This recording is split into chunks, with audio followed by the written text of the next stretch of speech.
Neeraj sir, are you there? Yes, sir. Good morning, everyone. Good morning, sir. Sir. Students are Morning, joining. sir. We have to wait for 5 minutes. Yes, sir. Students are joining one by one. Okay.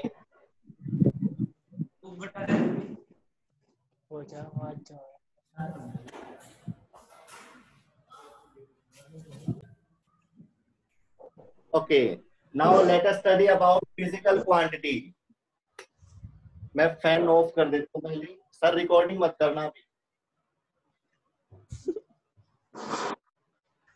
Quantities, ये जो physical quantity होती है ये क्या होती है? ये quantified होती है, मतलब क्वांटिटी होनी चाहिए जिसको मेजर किया जा सकता है मेजरमेंट के साथ। मतलब देखा जाए तो फिजिक्स जो है वो किसके ऊपर डिपेंड करती है कि कोई क्वांटिटी होगी और उसको मेजर करना है, अभी इसको एग्जैक्ट साइंस बोला गया है। वैसे जो इसकी डेफिनेशन है फिजिक्स की वो आपको अच्छी तरह से स्टेटमेंट इसका पता होना चाहिए। This is the study related to nature and natural phenomena. Nature and natural phenomena, जो भी नेचर है, नेचर के बारे में स्टडी करिए या फिर और उसके साथ ही आप उसके नेचुरल फिनोमिना जैसे लाइटनिंग होना या कुछ भी इस तरह की भूकंप आते हैं, अर्थक्वेक आते हैं, ठीक है, तो वो सारा स्टडी करते हैं हम किसके अंदर? फिजिक्स के अंदर। दूसरी बात, क्वांटिफाइड मेजरमेंट है वो, उसके लिए आपको इन चीजों का पता होना चाहिए, यूनिट्स एंड डायमेंशन। तो ये हमारे टॉपिक रहेंगे आज के। हमने यूनिट्स और डायमेंशंस के बारे में इसको बनाया, फिजिकल क्वांटिटीज को, और इसके बारे में स्टडी किया। उससे पहले मैंने आपको बताया फिजिक्स क्या होती है, उसके बाद एग्जैक्ट साइंस इसको क्यों बोलते हैं, क्योंकि ये मेजरमेंट के ऊपर डिपेंड करती है। कोई चीज है तो हम उसको क्या कर रहे हैं, मेजर कर पा रहे हैं, तभी हम उसके बारे में स्टडी करते हैं, वैसे नहीं हवा में बातें करते हैं। ओके। और तीसरी चीज मैं आपको बताना चाहूंगा इसमें, इमेजिनेशन। इमेजिनेशन क्या? इमेजिनेशन में फिजिक्स का बड़ा मतलब, फिजिक्स के लिए काफी अच्छा रोल है इमेजिनेशन का। कैसे कि अगर हम इमेज करेंगे तो ही हम कोई चीज को क्या करेंगे, बना पाएंगे, उसके बारे में सोच पाएंगे, उसके बारे में आविष्कार कर सकते हैं। That's why imagination does an important role. इसके अंदर भी आप सोच सकते हो कि हमने पक्षियों को उड़ते हुए देखा तो रॉकेट बना दिए, मछलियों को तैरते हुए देखा, जहाज बना दिए। तो आदमी किसी भी चीज में इमेजिनेशन सोचता था, काश मैं भी उड़ता, काश मैं भी तैरता, और इस तरह वो इन सारी चीजों को देखता गया, इमेज करता गया अपने आप को, काश मैं भी उड़ पाता। तो उसने ये सारी की सारी चीजों को जनरेट करा with the help of physics. तो ये सारा का सारा मैंने आपको इसलिए बताया। और सबसे अच्छी बात जो हमारे आइंस्टाइन थे, उन्होंने भी एक क्या बताई इसमें, एक मतलब अपना स्लोगन दिया, स्लोगन टाइप अपना एक फैक्ट दिया इस चीज के ऊपर कि जो इमेजिनेशन है वो सभी चीजों से, नॉलेज से, अंडरस्टैंडिंग से सबसे ज्यादा ऊपर है। जो बच्चा इमेज कर सकता है, इमेजिनेशन कर सकता है, असल में वो ही फिजिक्स में बहुत कुछ कर सकता है। तो इस चीज का ध्यान रखना कि इमेजिनेशन से बड़ा कुछ नहीं है। नॉलेज आप जितनी मर्जी ले लीजिए, कुछ भी कर लीजिए, जब तक आप सोच नहीं सकते, दूर की एक्सपेंडेबल नहीं सोच सकते, इमेजिनेशन नहीं कर सकते, तो आप कुछ नहीं कर सकते। तो इसके बाद ही हम फर्स्ट टॉपिक पे चलते हैं हमारे। सबसे पहले हम फंडामेंटल क्वांटिटी के बारे में पढ़ेंगे। जैसे हमारे पास न्यूमेरिक डिजिट्स होते हैं 0 से, ऐसे ही हमारे पास फंडामेंटल क्वांटिटी होती है। क्वांटिटी ली गई कौन सी? मास, set,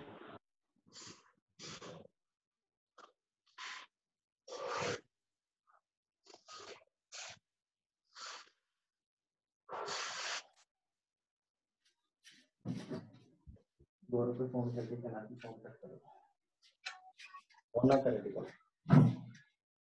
mass, length and time.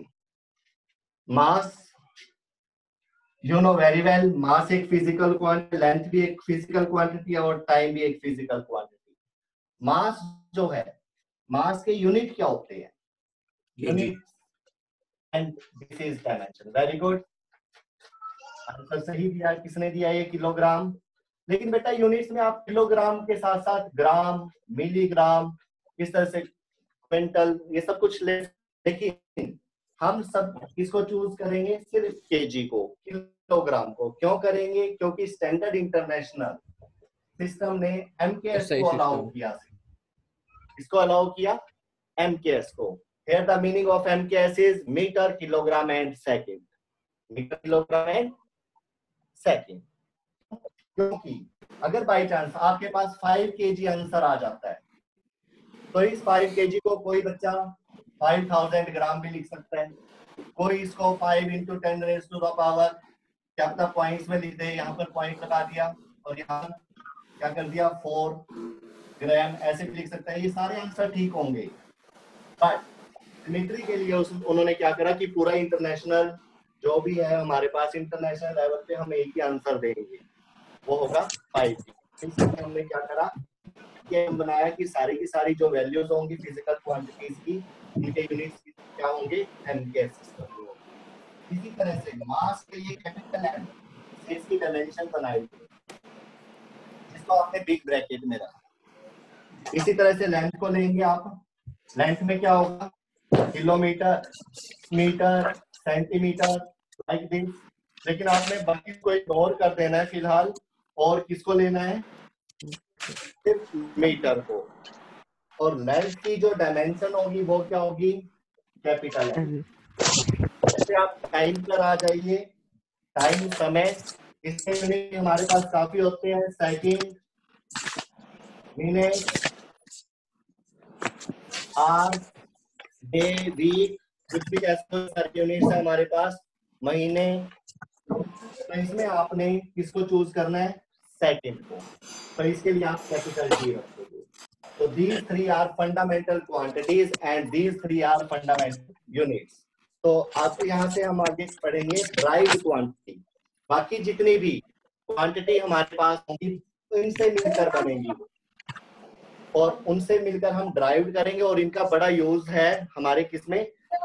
आगे जितने भी चैप्टर होने वाले हैं +1 के और +2 के, सब में इनका बड़ा क्या होगा? यूज होगा। तो आपको एक टिप्स पे एक तरह से लर्न कर लेना, क्योंकि इतना टाइम नहीं होता कि हम हर चीज को ड्राइव कर करके उसको पुट करें। तो 13-14 ये आपको मेरे पास है बस, उससे लगभग सारी की सारी ड्राइव हो जाएंगी, जो कि मैं आपको 9th क्लास में बता रहा हूँ। Drive quantity. बेटा ये अपने माइक्स को अनम्यूट कर लीजिए, म्यूट कर लीजिए, ये डिस्टरबेंस हो रहा है। संजय सर,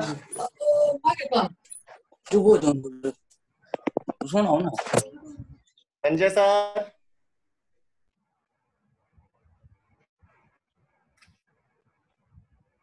तो क्वांटिटी में सबसे पहले हम लेंगे एरिया।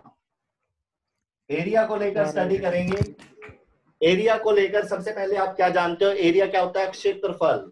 और इसका जो फॉर्मूला होता है वो होता है length into breadth. You know very well, length into breadth. और लेंथ इनटू ब्रेड्थ, लेंथ क्या है और ब्रेड्थ क्या है? ये बेसिक चीजें होते हैं किसी भी एरिया की, प्लेन या सरफेस के। देखो प्लेन भी बोल सकते हो आप, एरिया की जगह खाने गया पानी। ये बीच में कौन डिस्टरबेंस दे रहा है? तो सजल,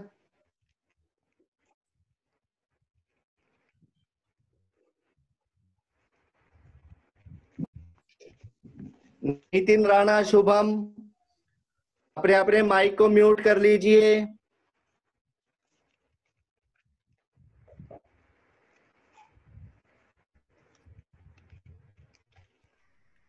तो एरिया का फार्मूला है हमारे पास लेंथ इनटू ब्रेड्थ। आप इसके अंदर सबसे पहले पुट करेंगे इसकी units, that is metre into metre. Length को भी मीटर में काउंट कर डिटरमाइन करते हैं और ब्रेड्थ को भी मीटर में।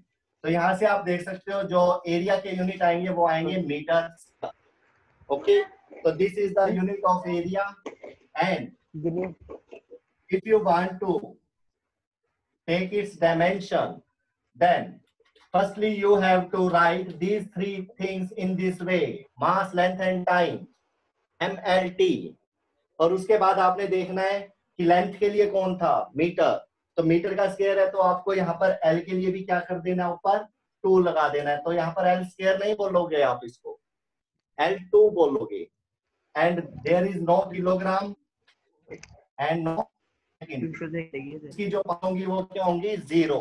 तो आपने यहाँ पर क्या लगा देना है, 0 एंड 0। और इन शॉर्ट आप इसको कैसे लिख सकते हो, L2 ओनली। तो यहाँ से आपने क्या सीखा,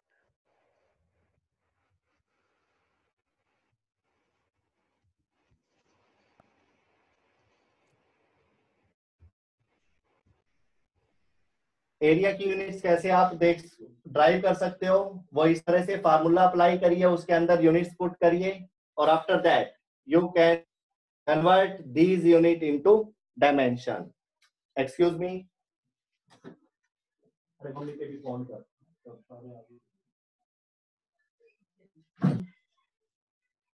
वॉल्यूम, वॉल्यूम क्या होता है, वॉल्यूम होता है length into breadth into height. इसके अंदर 3 डायमेंशन आ जाती है। और वॉल्यूम की जगह पर देखो, एरिया की जगह पर हम फिजिक्स में सरफेस वर्ड भी आएगा हमारे पास, प्लेन वर्ड भी आएगा। और वॉल्यूम में हमारे पास क्या क्या आएंगे, स्पेस, स्पेस वर्ड भी आ सकता है इसमें। 3D के लिए यूज करेंगे, 3 डायमेंशनल चीजों के लिए। और एरिया कैसा होगा, 2 डायमेंशनल। ये सारी बातें आपको पता होनी चाहिए, क्योंकि जिस वक्त हम फिजिक्स पढ़ते हैं उसके अंदर दुनिया भर के काफी वर्ड्स होते हैं हमारे, जो क्या होंगे, अप्लाई होंगे इसके अंदर। तो ये ना हो कि ये वर्ड आ जाए और हम परेशान हो जाए कि ये तो हमें पता है, ठीक है। आपको वेट को भी पता है, फोर्स को लेकर भी पता है कि वो न्यूटन में होते हैं। तो सारी की सारी चीजें हम 1 बाय 1 डिस्कस करने वाले हैं यहाँ पर। तो देखिए, length into breadth into height, this is the formula of volume. And now you should put here the unit of length and breadth unit is again meter and the unit of height is again meter. By multiplying these three we get cube. So the unit of volume is meter cube. ये सारी हम MKS system में लेते जा रहे हैं। और अगर आपको CGS सिस्टम चाहिए, मतलब सेंटीमीटर ग्राम सेकेंड, देखिए हमने सीजीएस सिस्टम में भी बनाया, पहले एमकेएस में बनाया, फिर सीजीएस सिस्टम में भी देखा हमने इन सारी चीजों को। आप अच्छी तरह से यहाँ पे जानते हो सीजीएस का मतलब यहाँ पर क्या होगा, centimetre, this g for gram and this s for second. तो आप अगर इसको सीजीएस में कन्वर्ट करना चाहते हो तो आपने कुछ नहीं करना है, सिर्फ ये ध्यान रखना है, this is metre and this metre. देखिए एमकेएस में this m is meter, this kilogram and this one is second। तो आपको क्या करना है, यहाँ पर देखिए मीटर MKS सिस्टम में है और CGS सिस्टम में है। तो आपने कुछ नहीं करना है, सिर्फ आपने यहाँ पर क्या करना है, मीटर की जगह पर क्या कर देना है, सेंटीमीटर लिख देना है।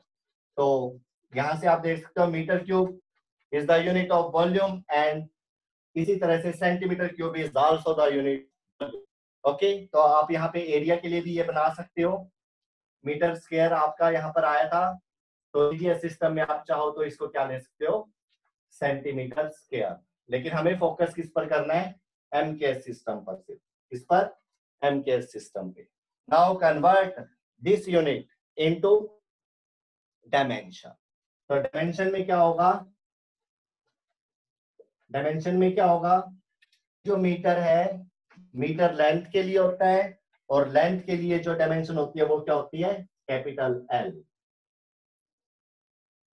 तो मीटर तो यहाँ पे आपने क्या लगा देना है, L3। This is the dimension of volume. तो यूनिट से हम थोड़ा सा डायमेंशन की तरफ जा रहे हैं, तो मे बी आपके लिए थोड़ा सा कंफ्यूजिंग क्रिएट हो सकता है यहाँ पर, लेकिन आप इसको प्रैक्टिस में, अपनी प्रैक्टिस में जरूर लेकर आना, ताकि आप आगे के लिए इनको क्या कर सको, हाँ, इनको कोई भी प्रॉब्लम ना आए। After area and volume,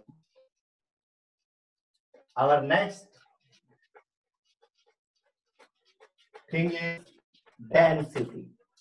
Next physical quantity is density. Density को लेकर पढ़ेंगे अब आप। डेंसिटी क्या होती है? डेंसिटी, यहां से आपकी फिजिक्स बहुत अच्छी स्टार्ट हो जाएगी। इसके बारे में थोड़ा सा आपको डिटेल से बताता चलूंगा। The formula for calculating density is mass upon volume. There are two terms, mass and volume, and the ratio of these is called density. क्या होता है डेंसिटी? हिंदी में घनत्व बोलते हैं इसको। और इसका जो मतलब होता है वो होता है, सपोज आपके पास एक लोहे का टुकड़ा है और एक लकड़ी का, दोनों सेम अमाउंट में है, बराबर दिख रहे हैं, साइज में एक जैसे है, लेकिन उन दोनों में से किसका डेंसिटी ज्यादा होगा? तो आप बोलोगे आयरन का, क्योंकि आयरन के पास जो इसका ये मास है, देखो वॉल्यूम तो दोनों का सेम है। इन केस ऑफ आयरन और वुड, हमने दोनों का साइज सेम लिया, तो इसका मतलब उनका वॉल्यूम क्या लिया है? सेम। बट जो लोहे के अंदर मास है वो ज्यादा है और लकड़ी का जो मास है वो कम होता है, जिसकी वजह से इसकी जो डेंसिटी होगी वो क्या होगी? कम होगी, और इसकी जो डेंसिटी होगी वो क्या होगी? ज्यादा होगी। तो इस तरह से हम डेंसिटी को कम और ज्यादा ले सकते हैं। इसके अंदर डेंसिटी को हम रो से लिखते हैं। किससे लिखते हैं? रो से। जो मैं डेंसिटी के बारे में जानता हूँ सारा का सारा आपको बताऊंगा, बिकॉज आने वाले जो चैप्टर है वो सारों में यही फार्मूलों से वो चैप्टर बने हुए हैं। These formulae are the basic of all the chapter, that's just okay coming chapter है। ओके, इसके बाद density is equal to m upon v। फार्मूले में आप इसको इस तरह से लिखिए, और आफ्टर दैट डेंसिटी को इस फार्मूले की हेल्प से आप इस तरह से लिख सकते। ये जो वर्ड मैंने, ये जो साइन मैंने आपके सामने लिखा हुआ है, this sign is of directly proportional. इसका साइन होता है ये डायरेक्टली प्रोपोर्शनल। क्या मीनिंग होता है इसका डायरेक्टली प्रोपोर्शनल का? डायरेक्टली प्रोपोर्शनल का मतलब क्या होता है कि वो डायरेक्टली इसके साथ क्या है? संबंधित है, रिलेटेड है। यहां पर अगर मैं कहूं कि मैंने मास इंक्रीज कर दिया, तो आप कहोगे डेंसिटी भी इंक्रीज हो जाएगी। तो ये हो गया इसका डायरेक्टली प्रोपोर्शनल का रिलेशन। उसके बाद अगर मैंने कह दिया मास को मैंने कम कर दिया, डेंसिटी भी क्या हो जाएगी? कम हो जाएगी, डिक्रीज हो जाएगी। तो this is the directly proportional relation of density with the mass. Now the relation of the volume is inversely proportional. जब कोई रेसिप्रोकल में क्वांटिटी चली जाती है, देखो ये न्यूमरेटर दोनों आपस में पास पास, तो ये डायरेक्टली प्रोपोर्शनल। लेकिन अगर एक क्वांटिटी न्यूमरेटर में बैठी है और एक डिनोमिनेटर में है, तो इनके बीच में जो रिलेशन होगा वो क्या होगा? इनवर्सली प्रोपोर्शनल का। क्या होगा? इनवर्सली प्रोपोर्शनल का। तो अगर यहां पर देखा जाए तो इसका इन्वर्ट इफेक्ट पड़ेगा। इन्वर्ट इफेक्ट में क्या होगा? वॉल्यूम इंक्रीज कर दिया तो डेंसिटी डिक्रीज हो जाएगी, वॉल्यूम डिक्रीज कर दिया तो डेंसिटी इंक्रीज हो जाएगी, ज्यादा हो जाएगी। तो ये था बिल्कुल सिंपल मेथड डायरेक्टली और इनवर्सली प्रोपोर्शनल को समझने का, जो कि इस फार्मूले में आपको बताया गया है। यहां से ही आप इसके यूनिट को ड्राइव कर ली। यूनिट ड्राइव करने के लिए सबसे पहले आपने डेंसिटी लिखा, उसका फॉर्मूला लिखा। After that, you have to write the unit of mass here. The unit of mass is kilogram, as you know very well. Volume के यूनिट क्या हमने कैलकुलेट करे थे? Metre cube. Put the unit in this relation. Now you will get kilogram meter minus 3. Okay? और इसी के साथ आप इसको डायमेंशन में कन्वर्ट कर सकते हो। इंस्टेड ऑफ ग्राम, किलोग्राम किसके यूनिट होते हैं? मास के। तो आपको क्या करना है? बिग ब्रैकेट लगाइए, कैपिटल M। इसकी पावर यहाँ पे 1 है तो इसकी भी 1, और 1 को हम लिखते नहीं है, +1 को। Next metre instead of meter you have to write here length L and the power of length is -3, so ml -3. now there is no unit of second. Second की कोई पावर नहीं है यहाँ पर, तो सेकंड लिखने की जरूरत नहीं है। तो यहाँ से आपकी जो डेंसिटी की डायमेंशन आ गई है वो क्या आ गई है, ml -3। एक और इसके अंदर जो मैं आपको इंपॉर्टेंट चीज बताने वाला हूँ, जो कि कई बार टेस्ट में भी आ जाती है हमारे, तो वो देखिए। अब आपको डायरेक्टली और इनवर्सली प्रोपोर्शनल तो समझ में आ गया हो, ये डायरेक्टली है और ये इनवर्स। और अगर मैं इसको इंक्रीज करता हूँ तो इस पे इफेक्ट पड़ेगा, और अगर मैं इसको इंक्रीज करता हूँ तो क्या इसके ऊपर इफेक्ट पड़ेगा। ये दोनों चीजें आपको पता लग गई है। इसी के ऊपर आपको न्यूमेरिकल्स भी सोल्व करने आने चाहिए, ताकि आपको आने वाले जितने भी फार्मूले हैं उसमें कोई भी प्रॉब्लम ना हो। तो इसी फार्मूले को लेकर मैं इसको घुमाने वाला हूँ बेटा, ताकि आप एक फार्मूले को किस तरह से स्टडी करना है। अगर आपको ये आ गया तो पूरी फिजिक्स में फार्मूले ही है हर एक का, तो काफी बातें ऐसी होगी जो मेरे को आपको बताने की जरूरत नहीं पड़ेगी बार बार। तो आप इसी फार्मूले को दोबारा से ले लीजिए, density is equal to mass upon volume. इसके अंदर देखिए, अब मैं आपके लिए 2-3 क्वेश्चन बनाने जा रहा हूं। माय फर्स्ट क्वेश्चन इज, अगर मैं इसको इस तरह से लिख दूं, क्या ये डेंसिटी और मास का रिलेशन है? और है तो कैसा रिलेशन है? इनवर्सली आपको बताना है क्या ये डेंसिटी और मास में रिलेशन करेक्ट है, तो आंसर क्या होगा। दूसरा, इसी के अंदर डेंसिटी और मास का जो आपस में रिलेशन है वो डायरेक्टली का ही है या इनवर्सली का हो गया। तो अब आप देखिए कि जब हमारे पास, देखो यहां से हमारे पास ये दो चीजें थी, density directly proportional to m, और इसको बोलते थे density inversely proportional to volume. यहाँ पर हमने डेंसिटी को भी रेसिप्रोकल में ले गए हैं और मास को भी, तो इनके बीच में अभी भी डायरेक्टली प्रोपोर्शनल का ही क्या है, रिलेशन। तो एक तो ये चीज आपको पता करनी, मतलब पता होनी चाहिए कि अगर 1/ρ और इस तरह से लिख दिया जाए तो भी ये करेक्ट। इसी तरह से अगर इस तरह से लिख दिया जाए, दिस इज आल्सो करेक्ट, और इसका मतलब भी अभी वही है जो ये फार्मूला करता है। तो अगर पूछा जाए वॉल्यूम के साथ जो रिलेशन है वो ये होता है, तो आप इसको डिनाई नहीं कर सकते, आपको कहना होगा यस यही होता है, क्योंकि उसने डेंसिटी को वॉल्यूम के साथ बताया आपको। तो आप इसको इसकी तरह से ऐसे भी लिख सकते हैं। तो this one is again correct, ठीक है। दूसरी बात, अगर क्वेश्चन आ जाए density is inversely proportional to, density is inversely proportional volume, क्या ये सही है? क्या ये स्टेटमेंट ठीक है, density is inversely proportional to volume? तो आप कहोगे yes, density is inversely proportional to volume. लेकिन इसी चीज को हम कैसे लिख सकते हैं, density is directly proportional to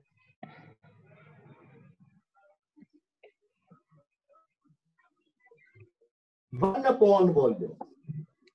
क्या ये स्टेटमेंट ठीक है? ये नई चीज है आपके लिए। Density is directly proportional to one by volume, तो आप कहोगे यस ये भी ठीक है। देखिए इसके सामने ये है पूरा, तो आप इसको डायरेक्टली बोल, लेकिन इसकी और इसकी बात अगर आप कर रहे हो तो आपको इनवर्सली बोलना पड़ेगा। आमने सामने है तो डायरेक्टली, आमने सामने है तो डायरेक्टली। और ऐसे अगर आप बता रहे हो वॉल्यूम का डेंसिटी से क्या रिलेशन है, इनवर्सली प्रोपोर्शनल। लेकिन अगर पूछा जाए वॉल्यूम का 1/डेंसिटी या रेसिप्रोकल ऑफ डेंसिटी से क्या relation, what is the relation of volume with the reciprocal of density, the inverse of, then your answer will be direct। देखिए मैं यहां पर एक पॉइंट पे और लिख देता हूं, what is the relation of volume to the inverse of inverse of density. Volume का डेंसिटी के इनवर्स से क्या रिलेशन है? Directly proportional. Yes, answer will be directly proportional. यही चीज मैं आपको समझाने की कोशिश कर रहा था। आई होप आपने इस चीज को काफी अच्छे तरीके से समझा होगा। आपको आगे ये चीज समझ में? रिस्पॉन्स दीजिए बेटा। Yes, sir. आया है कुछ नया आपको? yes, sir. नया था आपके लिए? तो कई बार कंपटीशन में ऐसे ही पूछते हैं, हम तो सिंपल पढ़ के चले जाते हैं कि ये डायरेक्टली हो गया, ये इनवर्सली हो गया। पूछ लेते हैं 1 अपॉन डेंसिटी का बताइए मास से क्या रिलेशन है? 1 अपॉन डेंसिटी का what is the relation of reciprocal of density with mass? चलो ये एक और क्वेश्चन आपके लिए, तब तक मैं रफ कर रहा हूँ, बताइए इसका आंसर। Close. नहीं, डायरेक्टली और इनवर्सली में बताइए ना। 1 अपॉन डेंसिटी का मास के साथ क्या रिलेशन है? Directly. Very good. रिलेशन नहीं है sir, no no no, not directly. Relation ही नहीं है सर। University है सर। सॉरी, दिस इज कोई रिलेशन नहीं है डायरेक्टली और इनवर्सली था ना। रिलेशन ही नहीं यहाँ है पर सर। क्या होगा? सर, कोई रिलेशन नहीं है सर। ये बताओ, डेंसिटी का मास के साथ रिलेशन होता है? डेंसिटी के फॉर्मूले मास आता है? Yes sir. Yes, Yes, sir. कैसे आता है? ऐसे ठीक है, डायरेक्टली में आता है ना। Yes sir. आप इस चीज को क्या Yes, बोल sir. सकते हो? Density directly proportional to reciprocal of mass. ठीक है, अगर मैं कहूँ 1 अपॉन रो एम के साथ क्या रिलेशन है? University तो डायरेक्ट है नहीं है, directly proportional to reciprocal of mass. M तो रो आप सामने होंगे तो डायरेक्टली होगा, लेकिन अगर ऐसे कर दिया तो University हो जाएगा सर। आप इसको इनवर्सली लिख दीजिए। यूनिवर्सिटी हो जाएगा। ये दोनों आपस में क्या होंगे? इनवर्सली प्रोपोर्शनल होंगे। इनवर्सली का मतलब क्यों? क्योंकि एक डिनोमिनेटर में ले लिया और एक न्यूमरेटर में ले लिया है। तो आपको क्या करना है? एक को तो वहां पे रखना है, दूसरे को उल्टा करके देखना है। इनवर्सली लगाते ही आप क्या कर दोगे? जो 1 अपॉन रो है वो इसके इनवर्सली में चला जाएगा, तो आप इसको ऐसे लिख दोगे।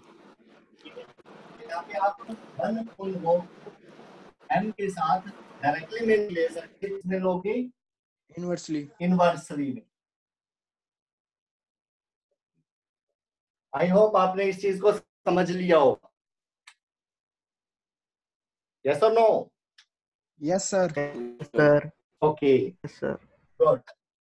अब इसी के बाद देखो बेटा, यही चीजें हैं जो फिजिक्स में परेशान करती हैं। कई बार हम न्यूमेरिकल हमारे सामने सोल्व होता है और उस सोल्व न्यूमेरिकल को देख के भी हम समझ नहीं पाते, और उनकी जो लैंग्वेज होती है वो पढ़ के भी हमें समझ में नहीं है। तो यही लैंग्वेज बोलते हैं जो मैं अभी बोल रहा था। आपको बोला, फिर आपको लिख कर दिखाया, समझाया, तब जाकर आपको समझ में आई। तो बुक का भी कोई फायदा नहीं होता जब तक हम इस तरह से चीजों को स्टडी करना शुरू नहीं करें।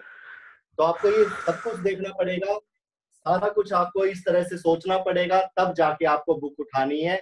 जब तक आपको कुछ समझ में ना आए बुक मत उठाना, उससे आप ज्यादा पजल हो जाओगे, परेशान हो जाओगे। कुछ लर्निंग थिंग्स है, कुछ फैक्ट है, कुछ है जो आपको आने चाहिए फिजिक्स में। आफ्टर दैट आप उसको स्टडी कर सकते हो कभी भी, कहीं भी, और किसी से भी। कोई भी आपको पढ़ाएगा तो आप उसकी भाषा को समझ पाएंगे, अदरवाइज काफी मुश्किल हो सकती है। तो दिस इज द बेसिक जो मैं आपको बता रहा हूँ, तो आप इसको ध्यान से करते जाना। तो नेक्स्ट मैं आपको इसी फार्मूले से रिलेटेड चला रहा हूँ, m upon v।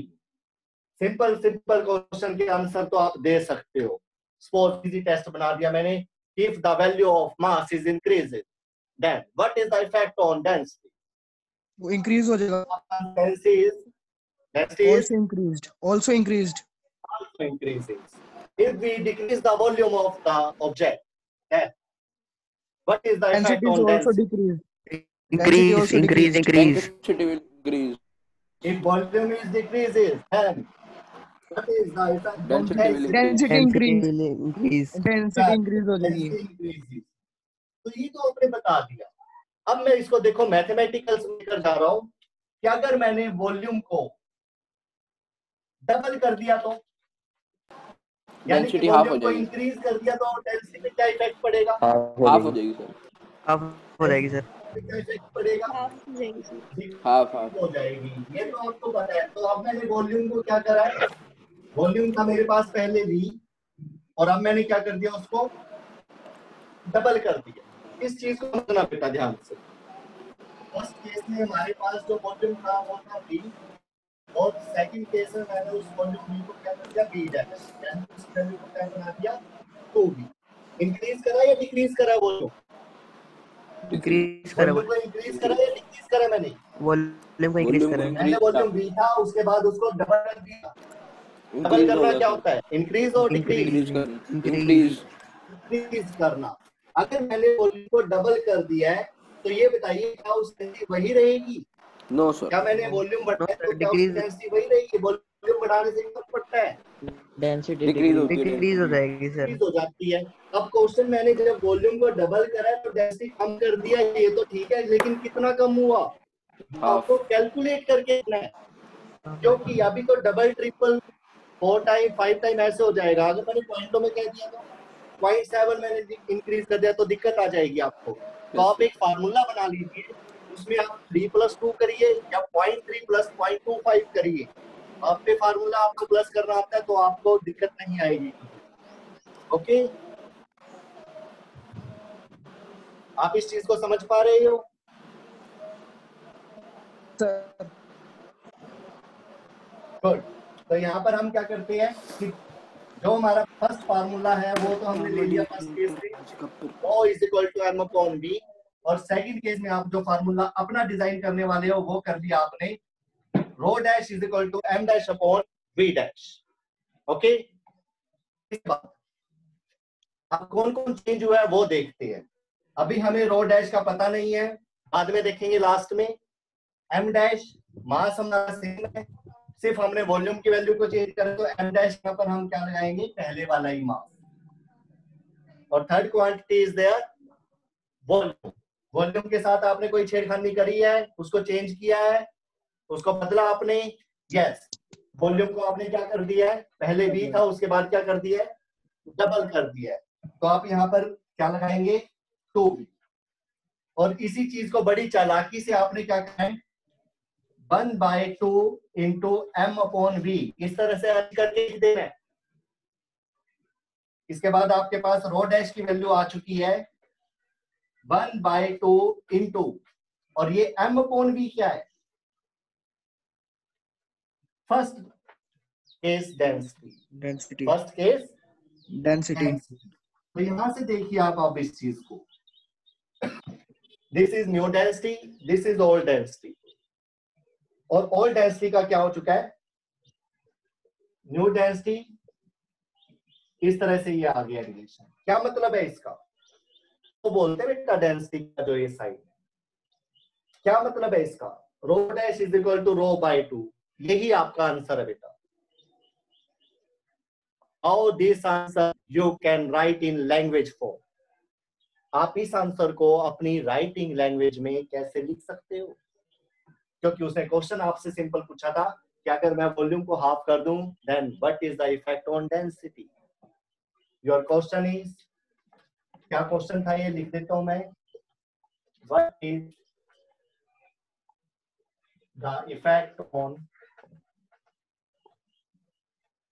Density if volume is double and mass kept constant।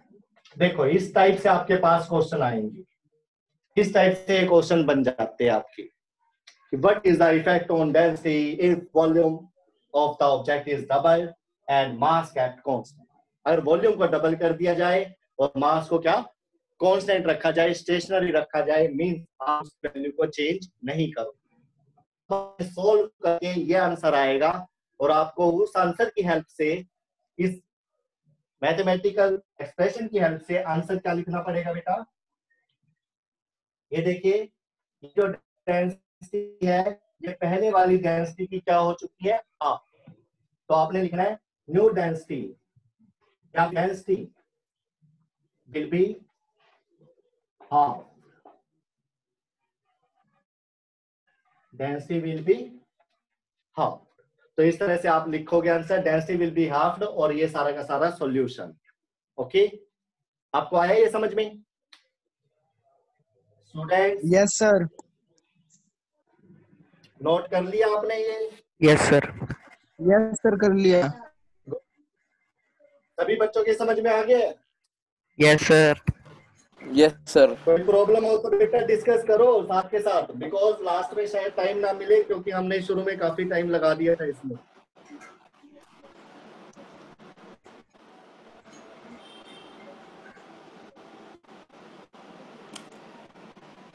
अब बेटा कोई क्वेश्चन है इसमें पूछना है? फार्मूले से खेलना आ गया थोड़ा सा? Yes sir. Yes sir. सभी बच्चों को? 2-3 बच्चों की आवाज आ रही है सिर्फ मेरे को, बाकी बच्चे रिस्पॉन्स नहीं कर रहे हैं। एम आई ऑडिबल और not? Yes sir. Yes sir. Yes sir. Next अपने आर्टिकल पर चलते हैं, फिजिकल क्वांटिटी पे चलते हैं। गुड, इस तरह से रिस्पॉन्स देते रहो बेटा। जब मैं शुरू करूं तभी आपने साइलेंट मोड ले लेना है, एक तरह से डिस्टरबेंस नहीं होना चाहिए पढ़ाते वक्त। जब पूछा जाए तभी आंसर दो साथ के साथ। म्यूट अनम्यूट के बटन आपके सामने है, आपको उसको बस प्रेस ही करना है। तो नेक्स्ट टॉपिक आएगा हमारा स्पीड। क्या आएगा बेटा? स्पीड। स्पीड क्या होता है? हम लिख देते हैं सिंपल, डिस्टेंस अपॉन टाइम। क्या लिख देते हैं? Distance upon time. जब हम छोटे थे तब हम भी ऐसे ही पढ़ते थे, स्पीड का फार्मूला डिस्टेंस अपॉन टाइम होता है। लेकिन ये शॉर्ट है, मतलब इसमें इसका मतलब हम इसको अच्छे तरीके से स्टडी नहीं कर रहे हैं, सिर्फ रिमेंबर रखने के लिए इतना याद रखते हैं। और हमने क्या फिर इसके सिंबल बनाए, स्पीड को v से लिख देते हैं, s upon t is the formula of this. लेकिन सही मीनिंग इसका क्या है? सही मीनिंग ये डिस्टेंस कौन सा डिस्टेंस है? डिस्टेंस तो कोई भी हो सकता है, यहां से दिल्ली का ले ले, पानीपत का ले लेते हैं, चंडीगढ़ का ले लेते हैं। डिस्टेंस हमारे पास दुनिया भर के है, कोई सा भी डिस्टेंस ले लीजिए। और टाइम, टाइम का क्या मतलब है? 10 साल ले लेते हैं, 5 साल ले लेते हैं। तो इस तरह से डिस्टेंस और टाइम ये पूरी की पूरी लाइन है, एक डिस्टेंस पर एक सेंटेंस है, जिसमें से आपने सिर्फ डिस्टेंस को चूज करा अपने फॉर्मूले में। और इसी तरह से टाइम, कौन सा टाइम, उसमें से सिर्फ टाइम ले लिया आपने ताकि आपको याद रहे। तो इसको अब मैं पूरा करते हुए लिख रहा हूं इसके साथ, डिस्टेंस कवर्ड और टाइम टेकन। अभी भी ये पूरा नहीं हुआ। Distance covered and time taken, the ratio of distance covered is called speed. लेकिन अब कौन सा डिस्टेंस कवर्ड, कौन सा टाइम टेकन, तो आपने इसमें बहुत कुछ देखना होता है। कैसे? अब इसको डायग्राम की हेल्प से समझिए। सपोज एक ऑब्जेक्ट है ए पॉइंट पर, वो वहां से चला और बी पॉइंट पर आ गया। ये सारा का सारा उसने क्या करा है? Distance covered. तो आपको लेना है 2 पॉइंट्स के बीच का डिस्टेंस, कहां से ऑब्जेक्ट चला और कहां पर पहुंच गया। तो ये सारा होगा distance. This is distance as which is covered by an object from one point to another point. Or next, time. How much time is taken to cover this distance by the object? This will be t. T time. T time आपने ले लिया, distance के लिए ले लिया, और ये time taken of the object from A to B। इस तरह से आपने फार्मूला डिजाइन करा, डिस्टेंस अपॉन टाइम टेकन। ये शॉर्ट हो गया, लेकिन फुल मीनिंग इसका ये है कि डिस्टेंस क्या होता है और टाइम क्या होता है। वो वाले लेने हमने, ये नहीं कोई भी डिस्टेंस उठा लिया और कोई भी टाइम टेकन। और इसका मैं आपको न्यूमेरिकल भी करवाऊंगा, सिंपल सा करवा ही देता हूँ। तो यहाँ पर कोई 20 किलोमीटर पर कोई चीज खड़ी है और टाइम है आपका यहाँ पर 2 सेकंड ए पॉइंट पर, ठीक है। यहाँ पर बी पॉइंट पर आप पहुंच गए और बी पॉइंट पर यहाँ पर आप देखते हो 100 किलोमीटर लिखा हुआ है। आपने 100 किलोमीटर पे आप खड़े हो, पहले 20 किलोमीटर पे खड़े थे, आप कहां पर खड़े हो? 100 किलोमीटर पर। और यहाँ पर जो आपने घड़ी में देखा 2 सेकंड की बजाय सपोज यहाँ पे हो गए आपके 200 सेकंड।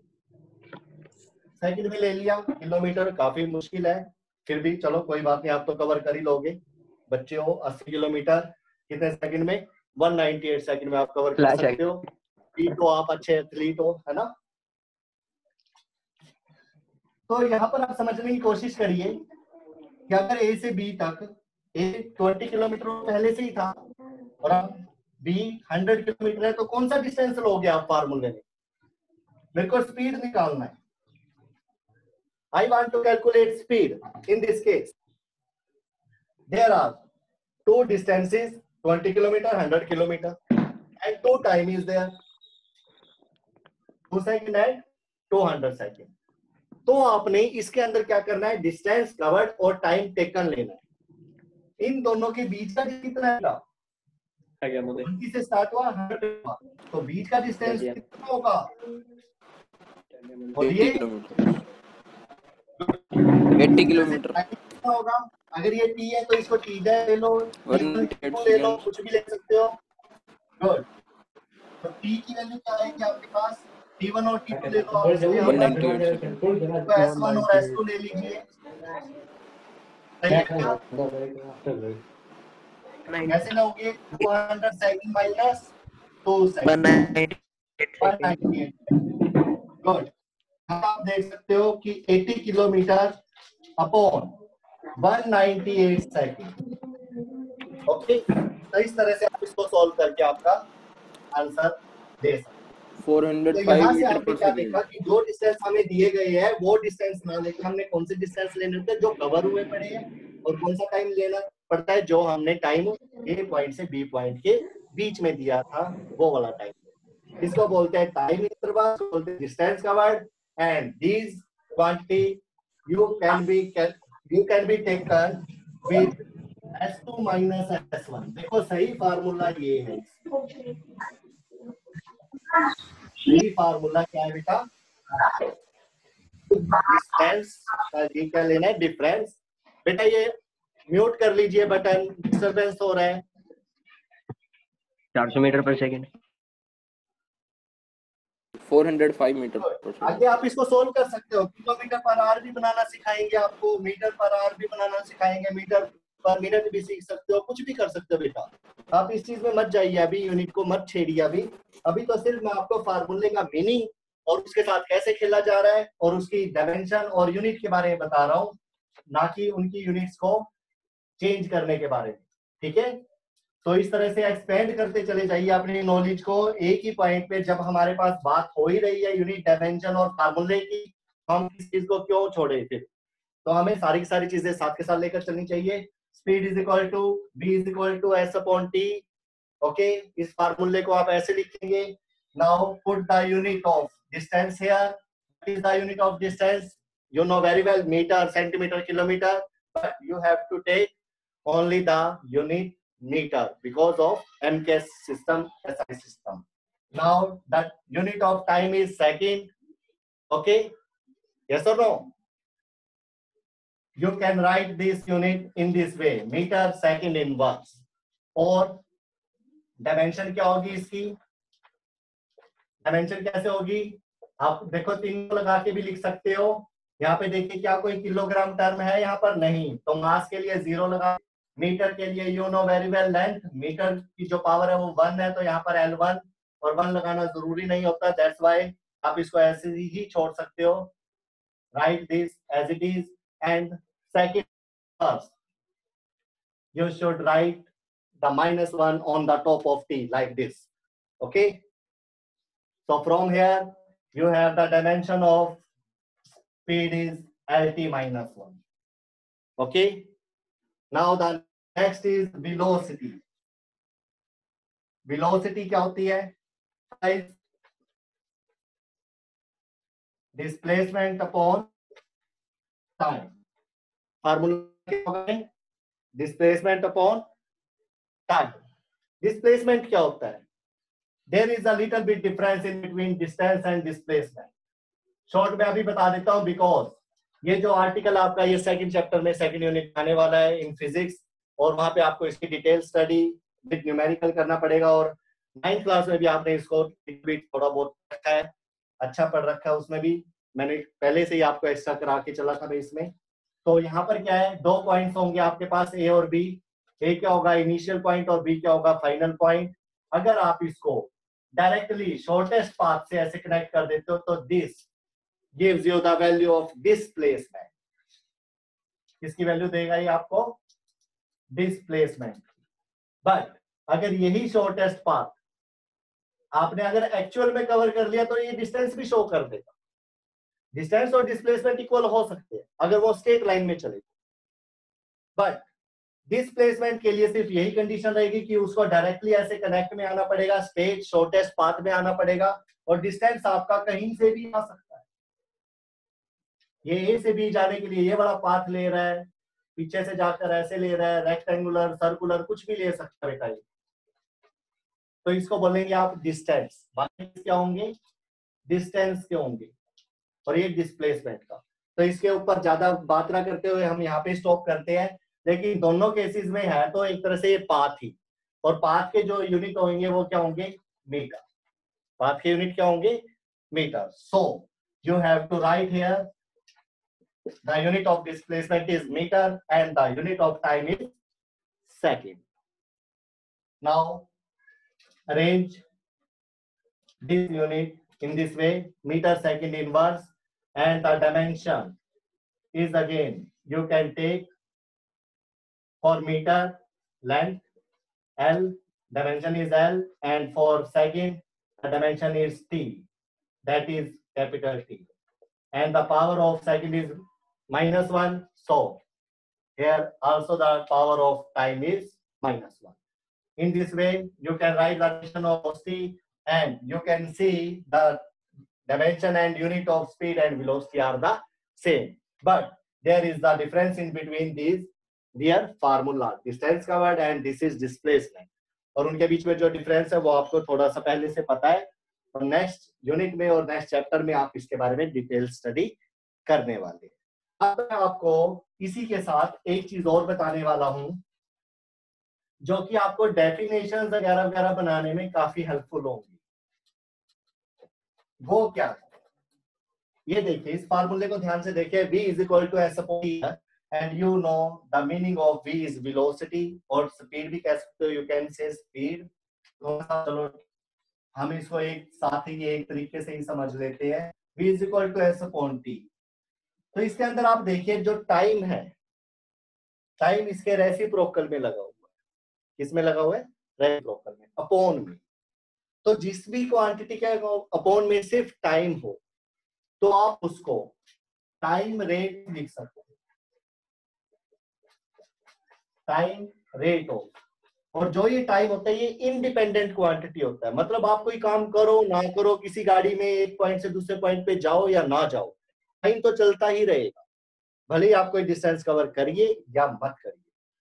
तो टाइम एक इंडिपेंडेंट क्वांटिटी है, but distance is a dependent quantity. Distance cover करने के लिए, डिस्प्लेसमेंट कवर करने के लिए आपको टाइम की जरूरत होता है, बट टाइम को कर चलने के लिए किसी डिस्टेंस की और किसी और क्वांटिटी की जरूरत नहीं है। Time is the independent quantity. तो देखो मैंने आपको इस फार्मूले के बीच में डिपेंडेंट और इंडिपेंडेंट के बारे में थोड़ा सा समझाया है, तो आप इन चीजों को भूलना मत, नोट करते रहना अपनी प्रैक्टिस नोटबुक में, अगर आपको लगता है तो फेयर नोटबुक में, क्योंकि हर चीज को बोर्ड पर समझाया नहीं जा सकता, हर चीज को मुंह से बोलकर बताया नहीं जा सकता। ठीक है, कुछ चीजें ऐसी होती है जो हमने सीखनी होती है, दाएं बाएं से सीखनी होती है, सोचनी होती है, और इमेजिनेशन का ही सारा थिंकिंग का खेल है जो आपको ध्यान रखना। तो time rate of change of distance, distance की जगह पर यहां पर आप लगाइए, और चेंज की जगह पर आप लगा सकते हो, चेंज ऑफ पोजीशन की जगह पर लिख सकते हो कवर्ड डिस्टेंस। किसका रेट ऑफ चेंज ऑफ कर रहे हो, तो लिखने में कितना फर्क है, change of position, covered distance, change of position and covered distance, क्या फर्क है इसमें? जो अभी आपने न्यूमेरिकल करा था उसमें इन दोनों में से कौन सी डेफिनेशन लगेगी, time rate of change of या फिर time rate of Time. Cover distance. Our distance. No, जो आपकी वो देखो, उसके अंदर आपको पोजीशन पहले से गिवन थी। ऑब्जेक्ट ए पर कितने दूर खड़ा है? 20 किलोमीटर। यहां पर कितना है? 200 किलोमीटर। यही था ना बेटा? यही था? 100 था. यस और नो? 100 था सर, 100. 100 था. टाइम कितना था? इस तरह से। तो यहाँ पर there are two positions of the object, first is 20 kilometre, second is 100 kilometre. तो यहाँ पर पोजीशन को चेंज किया गया है 20 किलोमीटर से 100 किलोमीटर, बट डिस्टेंस कवर्ड कितना है यहाँ पर? बताइए। Distance covered 180. Only 80। 80 kilometre. 80 kilometre. तो आप देखिए दोनों में फर्क क्या है, इनमें, इसमें और इसमें। These are the position and this is the cover distance. मतलब आया तो यहाँ से ही है, इसका भी मतलब इसी से है और इसका मतलब भी यही है। यस और नो? Yes sir. है ना? तो बात यही आ जाती है कि हम जो डेफिनेशंस बनाते हैं, जो फार्मूला लिखते हैं, उसके अंदर जो टर्म यूज कर रहे हैं, क्या हमें प्रॉपरली उसका पता है या नहीं। अगर आप उस फार्मूले को अच्छे तरीके से कर लेते हो तो ये एक तरह से आपके लिए क्या बना दिया? एक फार्मूला बना दिया। इसी के अराउंड आप क्या कर रहे हो? इसी फार्मूले से आप यूनिट भी ले रहे हो, डायमेंशन भी बना रहे हो, डेफिनेशंस भी बना रहे हो, न्यूमेरिकल भी सॉल्व कर रहे हो। That's why the formula of the physics is the very very important goal for understanding for you for any topic. Okay, तो आप फार्मूले को मत भूलना, फार्मूले को हमेशा अपने माइंड में स्टोर करना, इसी से सब कुछ बन जाएगा। अगर यही नहीं है तो बाकी चीजें या तो आप बना सकते हो, उनको लिखते हुए भी आपकी क्या होंगे, कहीं ना कहीं पे ऑफ चेंज वगैरह खत्म हो जाएंगे, जिसकी वजह से सब डेफिनेशन सब कुछ खत्म हो जाएगा। तो फार्मूले को बड़ी इंपॉर्टेंस दिया करो। फार्मूला ही एक ऐसी चीज है जिससे फिजिक्स को इजीली समझा जा सकता है और करा जा सकता है। तो नेक्स्ट टर्म पे हम जा रहे हैं एक्सेलरेशन पर। आफ्टर वेलोसिटी एंड स्पीड, ये जो एक्सेलरेशन टॉपिक है, ये आज तक इसमें काफी बच्चे गलतियां करते हैं और इसके बेटा बहुत सारे क्वेश्चन भी है। और मेरी कोशिश रहेगी जो हमारी नेक्स्ट क्लास होगी उसे मैं इसके बारे में आपको काफी कुछ बताऊं, क्योंकि जो ये एक्सेलरेशन है, नंबर एक, एक्सेलरेशन कब होता है, किस किस केस में होता है और क्या होता है, ये आप तभी समझ पाओगे जब आपको मैं 3-4 चीजें क्लियर करने वाला हूं। फर्स्ट, जब स्पीड इंक्रीज हो रही है। सेकंड, स्पीड डिक्रीज हो रही है। ये दो केस तो पक्का ही है। कोई ब्रेक लगा रहा है, गाड़ी धीरे धीरे स्लो डाउन होती जा रही है वो, या स्पीड से स्लो डाउन हो जाए, कोई फर्क नहीं पड़ता, लेकिन जो उसकी वेलोसिटी पहले थी, बाद में अगर वो कोई और वेलोसिटी ले लेता है, चाहे वो कम हो चाहे वो ज्यादा हो, तो होगा एक्सेलरेशन उसके पास हो। ओके, सेकंड थिंग, क्या पता वो स्पीड चेंज ना करे, ये थर्ड केस बड़ा खतरनाक हो जाता है। ये आता है कंपटीशन में भी कई बार और एक्स्ट्रा क्वेश्चंस में भी आपके स्पीड सेम रहती है, अगर उसने डायरेक्शन चेंज कर ली तब ये एक्सेलरेशन होगा। जैसे कोई बॉडी सर्कल में घूम रही है सेम स्पीड से, मीटर पर सेकंड से, तो क्या उस पर एक्सेलरेशन है? तो आपका आंसर होगा ही है। लेकिन अगर मैं कहूं 10 मीटर पर सेकंड से कोई बॉडी ए से बी स्ट्रेट लाइन में चल रही है, क्या उस पे एक्सेलरेशन है? तो आप बोलोगे नो, जीरो एक्सेलरेशन। क्या आपको ये बात समझ में आई है? Uniform velocity. क्या आपको ये तीनों पॉइंट समझ में आ गए? सर थर्ड रिपीट करा दो एक तो बार. एक्सेलरेशन होगा, स्पीड कम होगी तो भी एक्सेलरेशन होगा, और स्पीड सेम रहेगी